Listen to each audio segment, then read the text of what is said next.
Hello YouTube, welcome to my channel online जादू की झप्पी। आज मैं सभी को एक कहानी सुनाने वाली हूँ।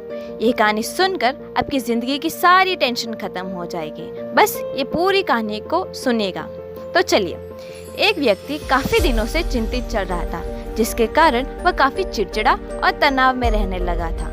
वह इस बात से परेशान था कि घर के सारे खर्चे उसी को उठाने पड़ते हैं। पूरे परिवार की जिम्मेदारी उसी के ऊपर है। किसी न किसी रिश्तेदार का उसके यहाँ आना जाना लगा ही रहता है। इन्हीं बातों को सोच सोच कर वह काफी दिन से परेशान रहता था तथा उसके बच्चों को अक्सर डांट देता था और अपनी पत्नी से भी ज्यादातर उसकी किसी न किसी बात पर झगड़ा चलता ही रहता था। एक दिन उसका बेटा उसके पास आया और बोला, पापा मेरे स्कूल का होमवर्क करा दो ना प्लीज। यह व्यक्ति पहले से इतना तनाव में था तो उसने बेटे को डांट कर भगा दिया। लेकिन जब थोड़ी देर बाद उसका गुस्सा शांत हुआ, वह बेटे के पास गया तो देखा कि बेटा सोया हुआ है और उसके हाथ में होमवर्क की बुक है। उसने वो बुक लेकर देखी और जैसे ही उसने बुक नीचे रखनी चाही, उसकी नज़र होमवर्क के टाइटल पर पड़ी। होमवर्क का टाइटल था, वे चीज़ें जो हमें शुरू में अच्छी नहीं लगती लेकिन बाद में वे अच्छी ही होती है। इस टाइटल पर बच्चे को एक पैराग्राफ लिखना था जो उसने लिख लिया था। उत्सुकतावश उसने बच्चे का लिखा पढ़ना शुरू किया।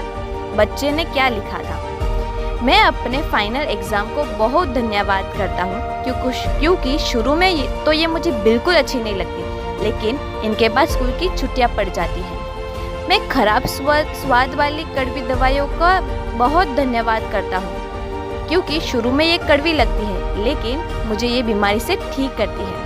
मैं सुबह सुबह जगाने वाली उस अलार्म का धन्यवाद करता हूँ जो मुझे सुबह बताती है कि मैं जीवित हूँ। मैं ईश्वर का बहुत धन्यवाद देता हूँ जिसने मुझे इतने अच्छे माता पिता दिए, क्योंकि उनकी डांट मुझे शुरू में बहुत खराब लगती है, लेकिन वो मेरे लिए खिलौने लाते हैं, मुझे घुमाने ले जाते हैं और मुझे अच्छी अच्छी चीज़ें खिलाते हैं। और मुझे इस बात की खुशी है कि मेरे पास पिता है, क्योंकि मेरे दोस्त सोहन के पास तो पिता भी नहीं है। बच्चे का होमवर्क पढ़ने के बाद यह व्यक्ति अचानक नींद से जाग गया हो, उसकी सोच बदल सी गई हो। बच्चे की लिखी बातें उसे दिमाग में बार बार घूम रही थी, खासकर वह लास्ट लाइन। उसकी नींद उड़ सी गई। फिर वह व्यक्ति थोड़ा शांत होकर बैठा और उसने अपनी परेशानियों के बारे में सोचना शुरू किया। मुझे घर के सारे खर्च उठाने पड़े हैं, इसका मतलब ये है कि मेरे पास घर है और ईश्वर की कृपा से उन लोगों से बेहतर स्थिति में हूँ मैं जिनके पास घर भी नहीं है। मुझे पूरे परिवार की जिम्मेदारी उठानी पड़ती है, इसका मतलब कि मेरा परिवार है, बीवी बच्चे हैं और ईश्वर की कृपा में उन लोगों में से ज़्यादा खुशनसीब हूँ जिसके पास परिवार नहीं है और वो दुनिया में बिल्कुल अकेले हैं। इसके बाद उसकी सोच एकदम से बदल गई। उसकी सारी परेशानी, सारी चिंता एकदम से जैसे ख़त्म हो गई। वह एकदम से बदल सा गया।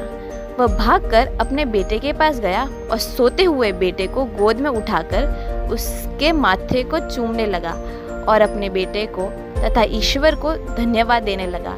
हमारे सामने जो भी परेशानियां हैं, हम जब तक उसको नकारात्मक या नेगेटिव जरिए से देखते हैं, तब तक हमें परेशानियों से घिरे रहेंगे।